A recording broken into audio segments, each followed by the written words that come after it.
I ride slow, cruising down the highway going 65. I'm all alone inside my head trying to cook up that vibe. I'm on the top of everything I got inside. They sleeping on me, but one day they gonna realize. I ride slow, cruising down the highway going 65. I'm all alone inside my head trying to cook up that vibe. I pop the top and release everything I got inside. They sleeping on me, but one day they gonna realize.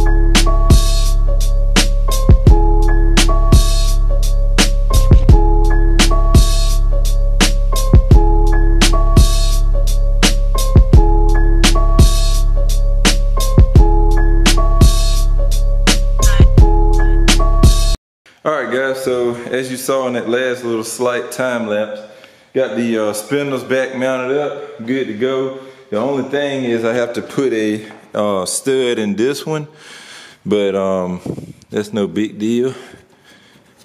We got them new bearings in though, boys.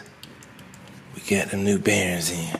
Alright guys, so I got my plate here, and what I'm gonna go ahead and do is throw this thing on, and we're gonna torque all of these bolts down to 34 foot-pounds. And some of them, I believe they say 32, and then some of them might be 34, but I'm gonna just try to do all of them at 34. Got my torque wrench right there, and also I'm throwing a little dab of the blue Loctite onto each one of these, just to ensure that they don't back out. And I'm gonna try to set this down and video it. I don't know how this is gonna work, but I need a tripod. I need to get a tripod so that y'all can get these good angles, but for the time being, this may work. I'm trying to do better at actually capturing everything for you guys.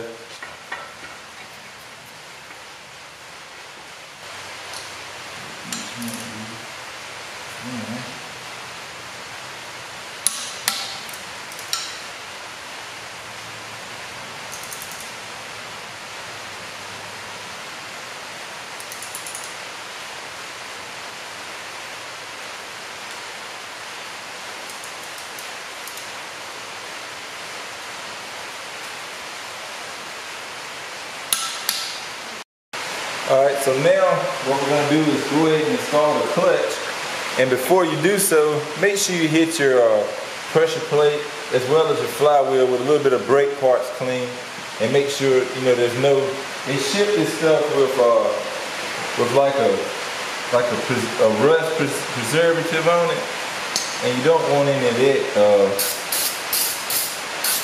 you don't want that to contaminate the clutch or anything. So just wipe it clean with a little parts cleaner. Alright, so as I'm putting the pressure plate on, which I got it kind of down, but I realized that the clutch that was on, because I took the pressure plate bolts off of that engine, and I realized that the pressure plate and the flywheel on that one only accepts like 6 or 8 or something like that, and this one got like 1, 2, 3. Yeah. So it looks like 1, 2, 3 more spots for both. Yeah, for now, what I'm gonna do is I'm gonna just go ahead and start messing with the wire harness. I already got it out, and we just gotta string it across and see exactly what we're gonna have to move around to make it fit and whatnot. So that's pretty much what we're gonna start working on now.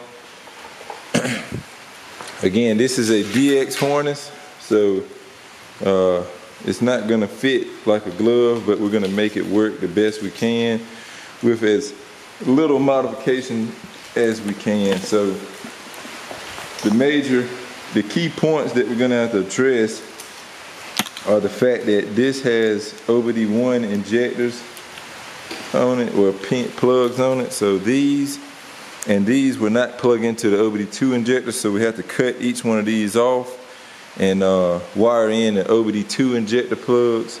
I'll show you that once I take this cover off. Alright guys, so this is where I'm at. Now, as I'm working on this Civic, I realized that, well, the Civic Hornets, I'm sorry, this isn't H, but I realized the Civic Hornets is actually even easier than the Accord Hornets. So, with the injectors, this is the OBD2 plug that we need to use, right? So, you just have to cut this off. I always cut the plug off longer that I'm gonna use, and then I cut the plug short on the one that I'm gonna be putting it to. That way it gives me the longest piece of wire, so I have extra play when I'm plugging them in and stuff. But check this out, y'all. It actually has the same focus.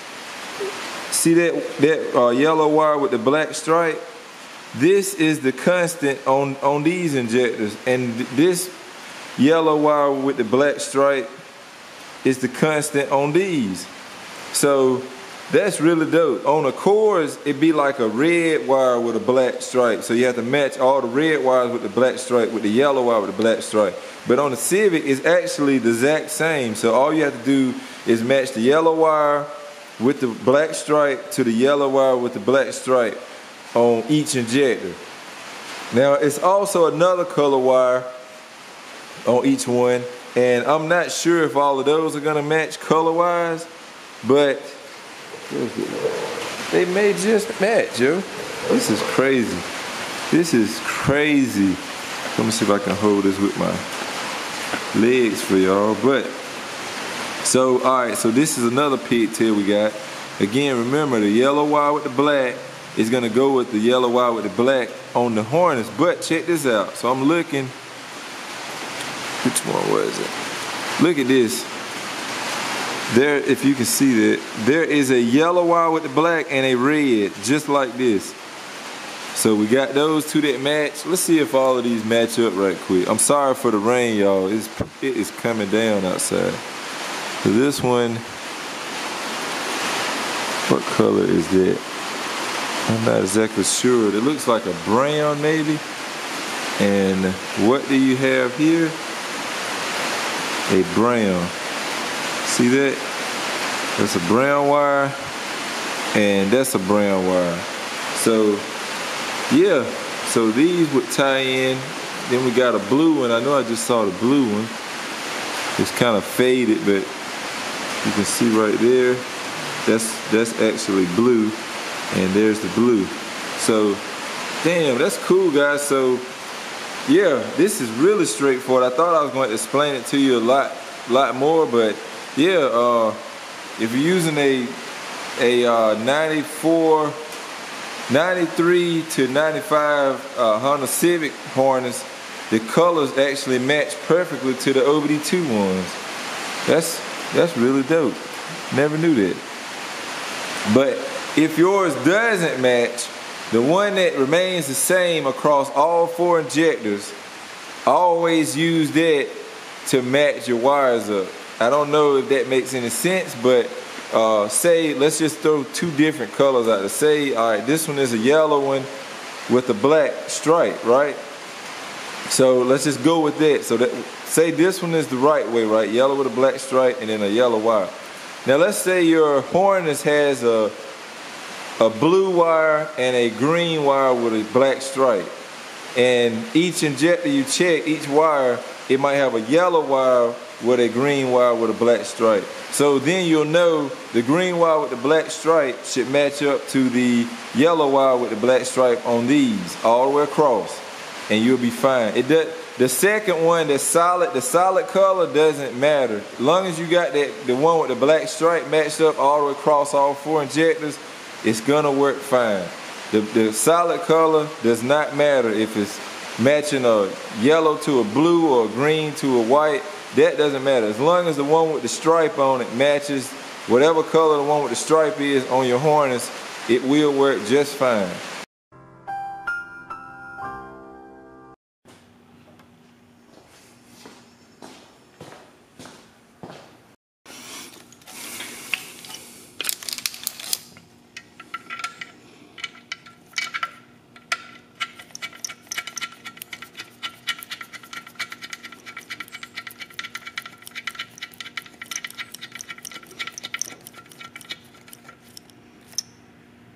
Yo, that's it. So, I want to start this segment off by saying huge shout out to my boy Jackson for getting me these pressure plate boats. Nobody around here had it, and I posted on Facebook like fucking 8 times, could not find any, and he hit me right out the blue last night and was like, yo, you still need them boats? I was like, yeah, bro, and he had plenty of them, so I ended up getting 5. I think I only need 3, but I got 5 just to be safe. And yeah, with that being said, man, now we can go ahead and put this clutch completely in, and we can actually go ahead and make the transmission up. So I'm really excited for that. The next day.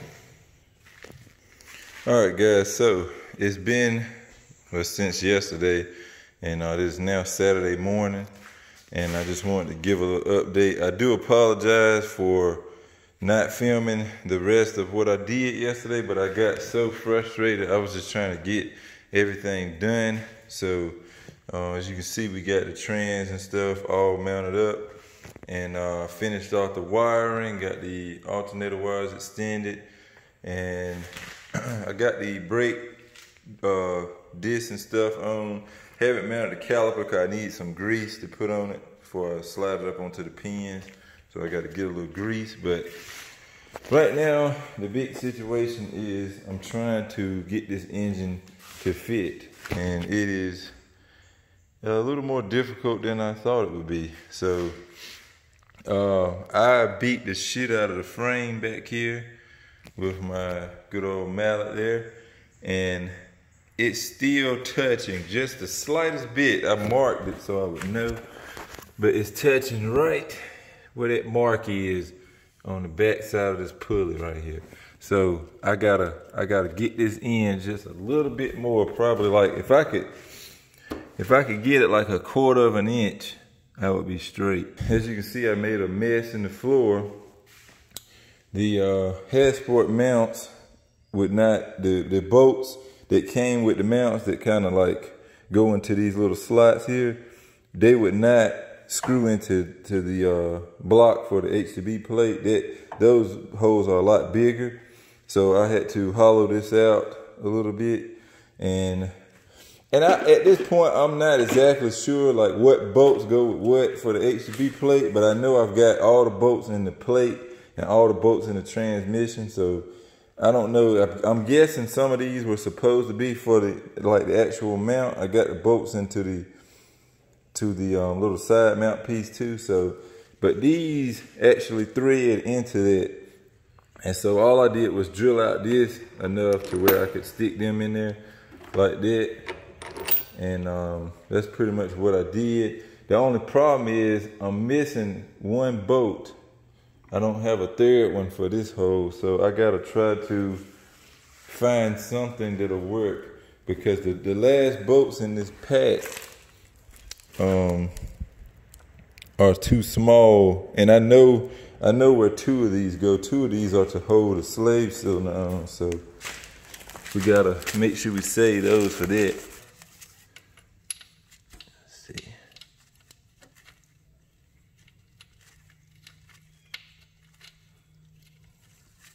Yeah.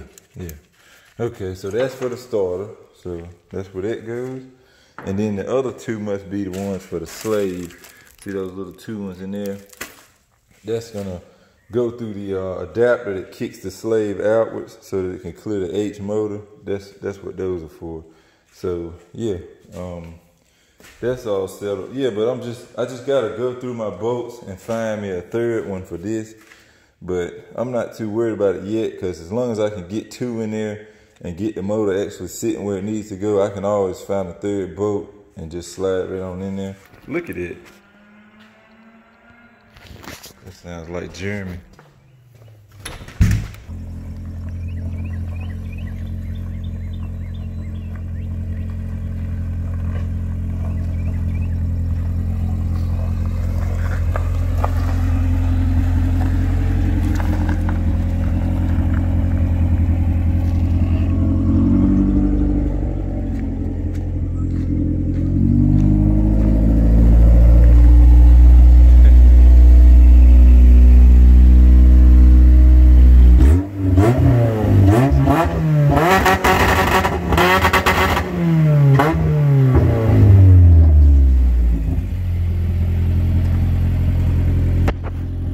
So okay, here's what's going on now. As you can see, I've gotten pretty much everything hooked up. I got the gas lines ran, and pretty much all the electrical stuff is in here. Got the battery in here. And yesterday, I actually got it to where it'll turn over. But the problem right now anyway is two issues. For one, it sounds like the main relay is not clicking on, so the fuel pump isn't coming on. And this battery I took out of Nisha Civic. I'm trying to give y'all a first start in this video before I wrap it up. And so, man, today is Sunday, and I'm trying to edit this video and put it out for y'all tomorrow, like have it out tomorrow. We now have fuel pump. So, do a little test here. Just listen. Let's do it, guys. Oh, shit. Okay, so we now have fuel pump. The only problem now, like this thing literally has no gas in it.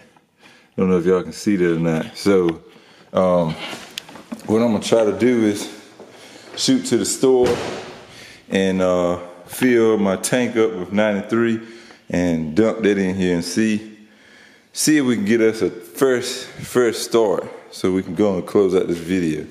Check out this big ass wasp nest that was under the car somewhere.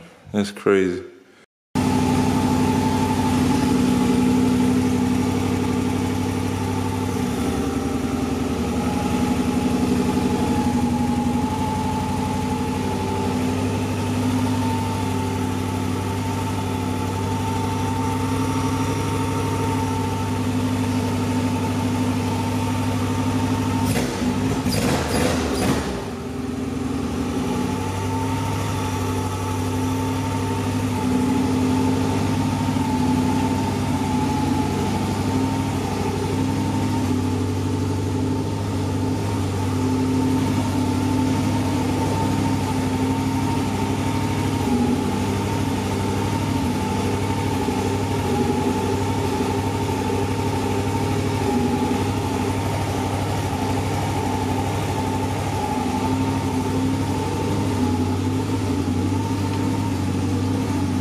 Oh shit. Okay.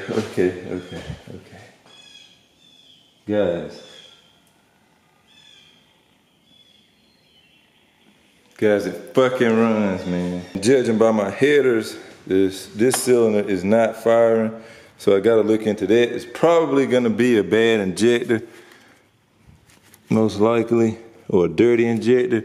So it may go to working once I get the cooling and stuff in. I can let it get up to temp, and I rev it a little bit. It might open it up and clean that clog out. Sometimes they do that because they sit so long at the JDM places that the injectors can actually like clog up a little bit with old fuel. So because the fuel turns like solid over a long period of time, like it turns into this white crusty looking stuff. So that might be my issue with that. But yeah, man, this thing started up, and I'm hype about it. I'm very hype. We'll do all that in the next video, but I gotta run all my coolant lines. I got a long piece of hose sitting up there, and I got a brand new radiator over there, a brand new slim fan.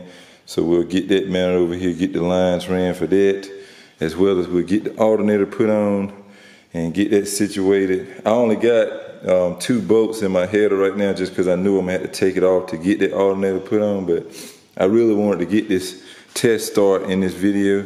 Another thing I gotta address, I believe that this fuel thing is messed up. I think I messed it up.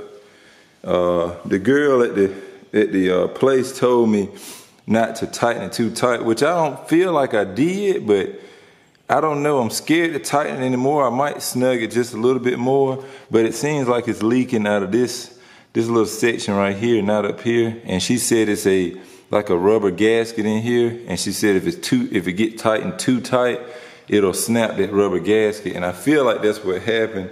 So we may end up having to take the fuel line back off and getting a fresh end put on this end. I don't know, but yeah, man. Other than that, we got no leaks. All this other side seems to have worked out great. No leaks on this side whatsoever. So I'm stoked on that. Again, we just got to start working out the smaller issues, and yeah, we should be good for a tune. I just threw the computer that I got it running off of is the one from the B16 Civic that I bought. That's the one I got it running off of. This one is the same kind of setup, but I need to the chip in it. I need to take the chip out and get that redone. But I got 2 ECUs. I'm gonna probably use this one though to get it tuned on. I know this one was running the B16, so I wanted to try it with that. But yeah, super hype. Got to get the shift linkage hooked up, and man, I'm so hype about that. Like, that was a big feat. I was just dying to hear this thing start. Until next time, I will catch y'all later. Make sure y'all stay safe in this virus. And as always, like, share, subscribe. And remember, respect our bills. Peace out.